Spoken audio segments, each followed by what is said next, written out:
Halo sahabat inspirasi. Sebelum kita mulai kisah haru Farel yang akhirnya mengajak ibu kandungnya tinggal bersamanya di Jakarta, jangan lupa ya.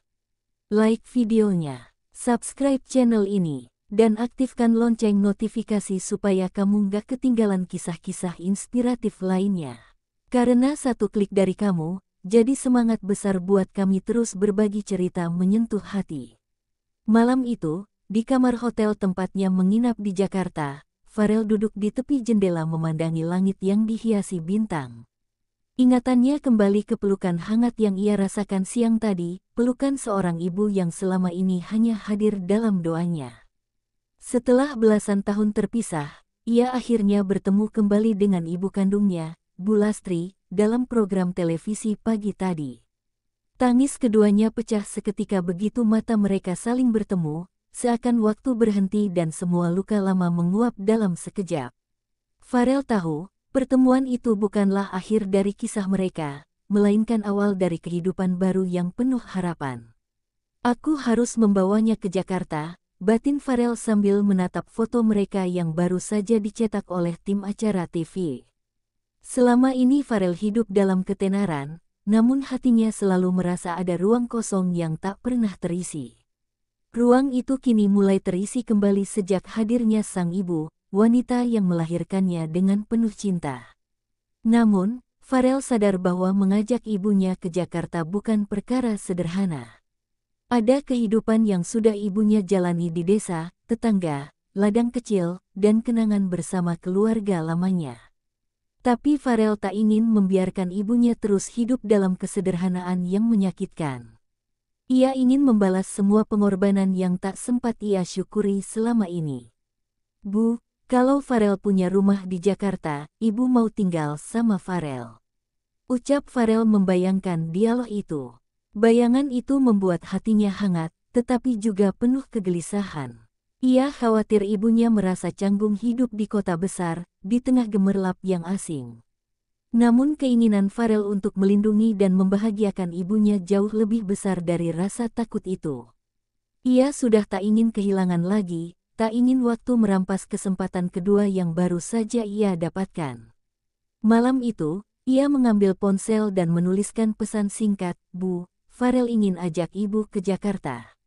Kita mulai hidup baru. Ia ragu untuk menekan tombol kirim, namun akhirnya keberanian menang atas keraguannya.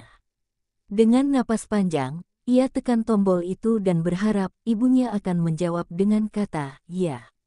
Keesokan harinya, Farel memutuskan pulang ke desa ibunya. Ia membatalkan beberapa jadwal syuting yang seharusnya berlangsung minggu itu. Manajernya sempat kebingungan, namun Farel tetap teguh pada pendiriannya. Ini lebih penting dari apapun, katanya. Dengan mobil sederhana dan beberapa baju, ia berangkat menuju Banyuwangi, tempat sang ibu tinggal. Sepanjang perjalanan, hatinya campur aduk antara gugup, haru, dan rindu. Ia membayangkan wajah ibunya saat membaca pesan semalam, dan berharap jawaban yang ia harapkan akan datang. Setibanya di desa, suasana sepi dan damai menyambutnya. Hawa khas pedesaan langsung membuat hatinya tenang. Ia turun dari mobil dan berjalan kaki melewati jalan tanah, menuju rumah kecil beratap seng di ujung jalan. Dari kejauhan, ia melihat ibunya sedang menyapu halaman dengan kain lusuh di kepala. Farel mempercepat langkah, memanggil, Bu. Bu Lastri menoleh dan tersenyum. Matanya langsung berkaca-kaca melihat anak kandungnya datang langsung menemuinya. Tanpa banyak kata, mereka berpelukan untuk kedua kalinya, namun kini di tempat ibu itu berasal. Farel masuk ke dalam rumah, melihat kondisi sederhana penuh kesahajaan. Di atas meja ada sepiring nasi dengan tahu goreng dan sambal, makanan sederhana yang menghangatkan hati. Keesokan harinya, Farel memutuskan pulang ke desa ibunya. Ia membatalkan beberapa jadwal syuting yang seharusnya berlangsung minggu itu. Manajernya sempat kebingungan, namun Farel tetap teguh pada pendiriannya. Ini lebih penting dari apapun, katanya. Dengan mobil sederhana dan beberapa baju, ia berangkat menuju Banyuwangi, tempat sang ibu tinggal. Sepanjang perjalanan, hatinya campur aduk antara gugup, haru, dan rindu. Ia membayangkan wajah ibunya saat membaca pesan semalam, dan berharap jawaban yang ia harapkan akan datang. Setibanya di desa, suasana sepi dan damai menyambutnya. Hawa khas pedesaan langsung membuat hatinya tenang. Ia turun dari mobil dan berjalan kaki melewati jalan tanah, menuju rumah kecil beratap seng di ujung jalan. Dari kejauhan, ia melihat ibunya sedang menyapu halaman dengan kain lusuh di kepala. Farel mempercepat langkah, memanggil, "Bu." Bu Lastri menoleh dan tersenyum. Matanya langsung berkaca-kaca melihat anak kandungnya datang langsung menemuinya. Tanpa banyak kata, mereka berpelukan untuk kedua kalinya, namun kini di tempat ibu itu berasal. Farel masuk ke dalam rumah, melihat kondisi sederhana penuh kesahajaan. Di atas meja ada sepiring nasi dengan tahu goreng dan sambal, makanan sederhana yang menghangatkan hati.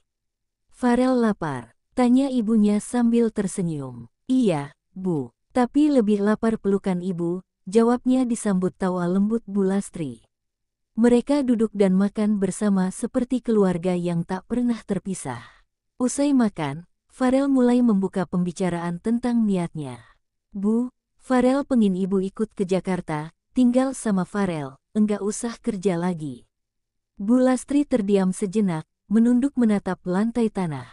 "Jakarta itu jauh, Le, ibu udah tua, ibu takut enggak bisa menyesuaikan diri." Farel menggenggam tangan ibunya yang mulai keriput, meyakinkannya dengan penuh kasih. "Ibu enggak perlu kerja, enggak perlu mikirin apapun. Ibu tinggal istirahat dan bahagia. Biar Farel yang urus semuanya."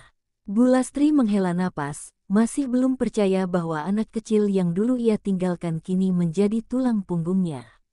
"Apa ibu nggak ganggu hidupmu di sana?" tanyanya pelan. Farel justru merasa hidup ini kosong tanpa ibu. "Kehadiran ibu itu anugerah," jawab Farel tulus. Seharian itu mereka habiskan dengan banyak bicara, tentang masa lalu, tentang ayah Farel, tentang alasan perpisahan mereka dulu.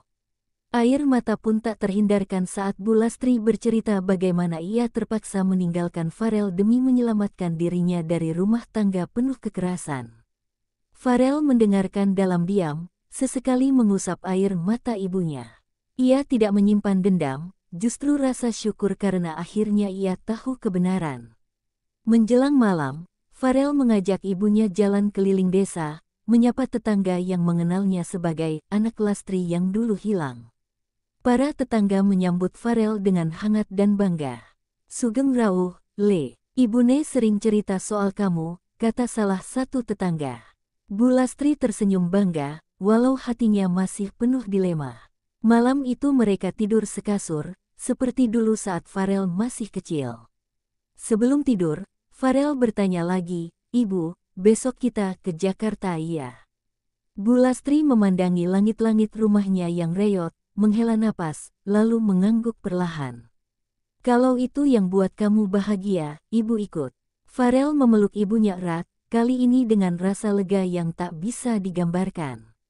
Dalam hatinya, ia berjanji akan membuat ibunya tersenyum setiap hari.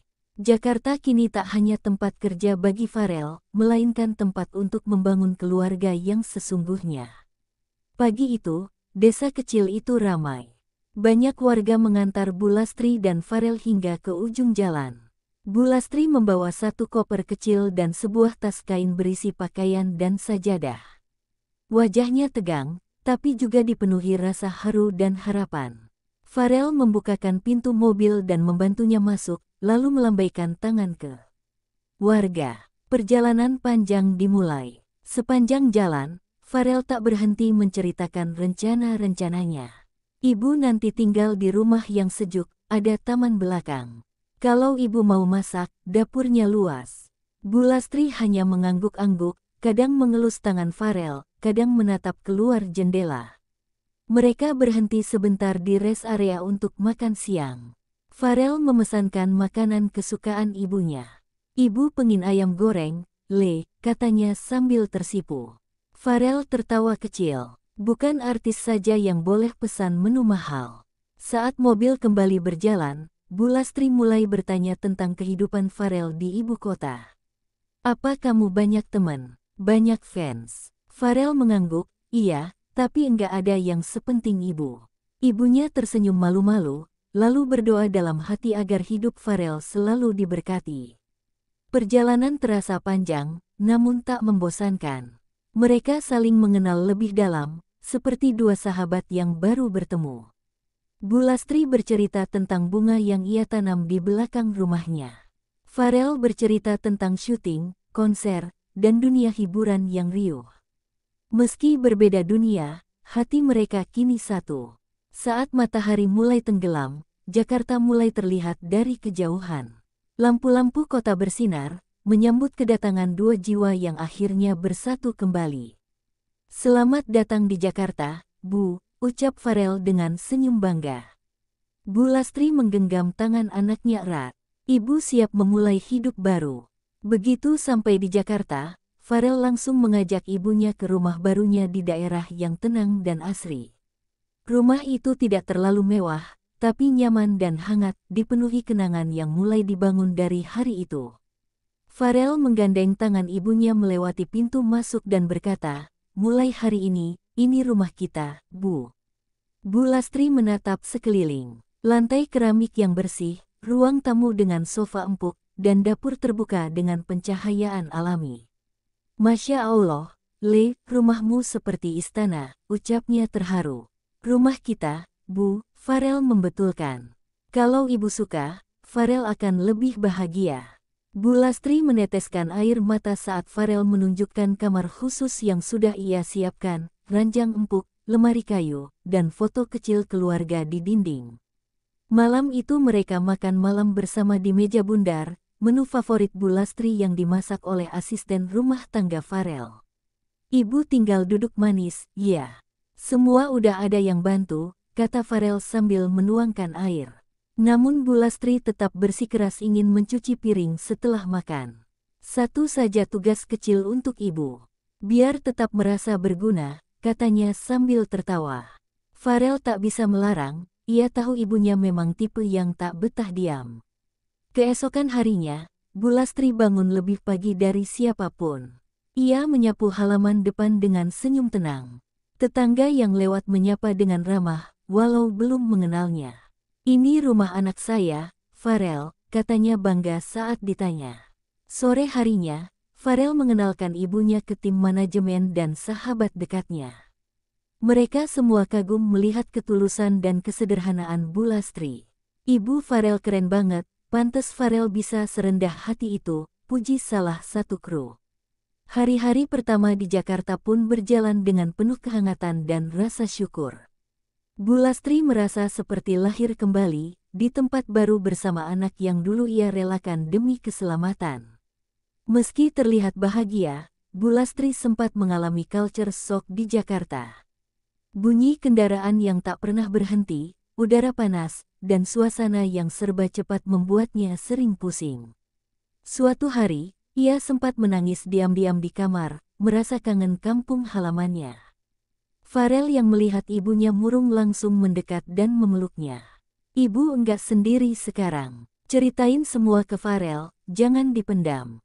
Dengan suara pelan, Bu Lastri berkata, ibu enggak ngerti orang-orang sini. Ibu takut jadi beban. Farel meyakinkan, ibu enggak pernah jadi beban. Justru ibu adalah alasan Farel kuat. Untuk mengurangi kejenuhan, Farel mengajak ibunya jalan-jalan ke taman kota setiap pagi. Mereka beli bubur ayam dan duduk di bangku taman, menikmati angin pagi. Kadang Farel membacakan komentar positif dari fansnya yang memuji hubungan mereka. Ada yang bilang ibu cantik, loh, katanya menggoda. Bu Lastri tertawa kecil, perlahan mulai terbiasa dengan kehidupan kota.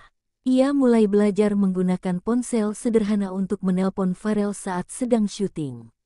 Ibu kirim doa dari rumah, ya, begitu pesannya tiap Farel berangkat kerja. Suatu hari, Farel mengajak ibunya ikut ke studio rekaman. Bu Lastri melihat langsung proses kerja anaknya, betapa kerasnya Farel berusaha. Ia terharu melihat anak kecilnya kini jadi panutan banyak orang. Di mobil sepulang syuting, Bu Lastri berkata, ternyata kamu kerja keras sekali, Le. Ibu makin bangga. Farel tersenyum lelah, tapi senang karena ibunya kini bisa melihat langsung perjuangannya. Adaptasi itu tak selalu mudah, tapi bersama kasih sayang, semuanya jadi mungkin. Perlahan tapi pasti, Jakarta mulai terasa seperti rumah bagi Bulastri. Kehidupan baru mereka semakin harmonis. Farel mulai membatasi jadwal panggung agar bisa sering di rumah. Ia ingin memastikan ibunya tak merasa kesepian di rumah besar itu. Setiap pagi mereka sarapan bersama.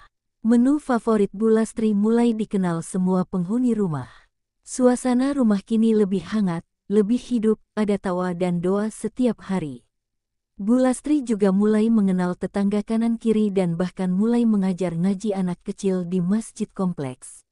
"Saya bukan ustazah, cuma ibu rumah tangga," ujarnya saat diminta, tapi semua anak menyukainya. Farel diam-diam menangis bahagia melihat ibunya menemukan tempatnya. Ia merasa hidupnya makin lengkap. Tak ada lagi perasaan hampa yang dulu sering ia rasakan. Di malam hari, mereka sering menonton TV bersama. Kadang tayangan lama Farel diputar ulang. "Ibu udah nonton yang ini 10 kali, kata Bulastri sambil tertawa. Farel pun membalas dengan guton, tapi kali ini bareng ibu. Kebersamaan sederhana itu ternyata lebih membahagiakan dari panggung mewah manapun. Farel merasa semua popularitas tak berarti apa-apa dibanding pelukan ibunya. Mereka juga mulai punya kebiasaan baru, berdoa bersama sebelum tidur. "Semoga hidup kita tenang, sehat, dan selalu saling sayang," doa mereka tiap malam. Saat ulang tahun Farel tiba, ibunya membuatkan tumpeng sederhana dan menyuapinya sendiri. Farel tak kuasa menahan air mata, ini ulang tahun terbaik dalam hidupnya. Banyak tamu datang, tapi bagi Farel hanya satu yang paling berarti, kehadiran ibunya. Cinta seorang ibu, ternyata benar-benar mampu menyembuhkan apapun. Kini, kehangatan itu sudah menjadi bagian dari rumah Farel selamanya. Suatu hari, seorang pria paruh baya datang ke rumah Farel. Ia mengaku sebagai ayah kandung Farel, seseorang yang Bulastri tinggalkan bertahun-tahun lalu. Farel sempat terkejut, namun ia memilih mendengarkan. Pria itu meminta maaf atas segala yang pernah ia lakukan, terutama kepada Bulastri. "Ibu, kamu wanita hebat, aku bodoh karena menyia-nyiakannya," ucapnya lirih. Bulastri muncul dari dalam rumah dan sempat terdiam. Ia tak menyangka akan melihat pria itu lagi setelah bertahun-tahun berlalu. Farel menengahi mereka dengan tenang. Ia ingin kedamaian, bukan dendam. Mereka bertiga duduk di ruang tamu, berbicara panjang lebar tentang masa lalu. Air mata mengalir, namun bukan lagi karena marah, melainkan pengampunan. Farel menggenggam tangan ibunya dan berkata, "Sekarang kita fokus ke masa depan." Pria itu pun pamit dengan kepala tertunduk. Ia tahu kehadirannya hanya sebentar. Namun sebelum pergi, ia berbisik pada Farel, "Jaga ibumu baik-baik." Hari itu Farel belajar bahwa memaafkan adalah bentuk cinta tertinggi. Bulastri tampak lega, seolah beban puluhan tahun terangkat. Malam itu mereka berpelukan lebih lama dari biasanya. "Ibu bangga kamu jadi anak kuat dan pemaaf," kata Bulastri. Farel hanya menjawab, "Karena ibu yang ajarin. Masa lalu memang tak bisa dihapus, tapi bisa dirangkul dengan ikhlas." Itulah cara Farel memastikan masa depannya tetap bersinar. Mendekati hari ulang tahun Bulastri, Farel diam-diam menyiapkan kejutan. Ia ingin memberi kado istimewa untuk wanita yang mengubah hidupnya. Bersama timnya, Farel mencari tanah di pinggiran kota untuk dibangun kebun kecil. Ia tahu ibunya rindu tanah, rindu menanam sayur dan bunga seperti di desa dulu. Setelah berminggu-minggu persiapan, akhirnya lahan itu disulap menjadi taman mini yang indah. Ada saung kecil, kolam ikan, dan kebun bunga di sekelilingnya. Saat hari ulang tahun tiba, Farel menutup mata ibunya dan membawanya ke tempat itu. Begitu sampai, Bulastri membuka mata dan langsung menangis terharu. Ini seperti kampung halaman," katanya sambil terseduh. Farel memeluknya dari belakang, "Ibu bisa menanam lagi, kapanpun ibu mau." Hari itu mereka menanam bunga matahari bersama sebagai simbol cinta abadi. Bu Lastri menuliskan namanya di atas papan kecil di samping bunga itu. Ini rumah kedua ibu, katanya. Kebun itu jadi tempat baru mereka untuk berdua menikmati waktu tenang. Kadang Farel juga menulis lagu di bawah saung bersama ibunya. Kebahagiaan mereka bukan dari kemewahan, tapi dari kebersamaan dan cinta. Ulang tahun itu jadi momen yang tak terlupakan sepanjang hidup mereka. Farel merasa semua yang ia miliki tak ada artinya jika tak dibagikan untuk orang yang ia cintai. Dan Bu Lastri merasa, untuk pertama kalinya dalam hidup, ia benar-benar dihargai dan dicintai. Beberapa bulan telah berlalu sejak Bu Lastri pindah ke Jakarta. Kini ia telah sepenuhnya merasa seperti di rumah. Jakarta bukan lagi kota asing, melainkan tempat di mana hatinya merasa tenang. Setiap pagi, aroma teh dan roti bakar mengisi dapur mereka. Farel selalu pulang tepat waktu, dan mereka tak pernah melewatkan makan malam bersama. Kadang mereka duduk di balkon lantai 2, menatap bintang sambil bercerita. Ibu tahu nggak, ini semua terjadi karena kita saling percaya, kata Farel. Bu Lastri mengangguk, matanya menerawang jauh. Dan karena kita nggak pernah berhenti menyayangi meski berjauhan, jawabnya. Farel mencium tangan ibunya. Rumah Farel itu bukan tembok dan atap, tapi kehadiran ibu. Mereka tertawa, saling menguatkan di tengah dunia yang terus berubah. Suatu hari, Farel menulis lagu berjudul Rumah Hati yang ia persembahkan untuk ibunya. Lagu itu viral, menyentuh hati jutaan orang di Indonesia. Bu Lastri menonton video klipnya sambil menangis bahagia. Farel anakku, bukan cuma penyanyi, tapi juga penulis cinta sejati, katanya sambil tersenyum. Kini, rumah itu bukan hanya tempat tinggal, tapi juga tempat tumbuhnya cinta dan pengampunan. Tempat di mana luka lama sembuh, dan harapan baru tumbuh. Farel dan Bu Lastri tahu, selama mereka bersama, mereka selalu berada di rumah. Sebuah rumah yang tak akan pernah bisa direbut oleh waktu. Wah, kisah Farel dan ibunya benar-benar menghangatkan hati, ya. Kalau kamu suka dengan cerita ini, jangan lupa klik like, tekan tombol subscribe, dan nyalakan lonceng notifikasi supaya nggak ketinggalan kisah inspiratif selanjutnya.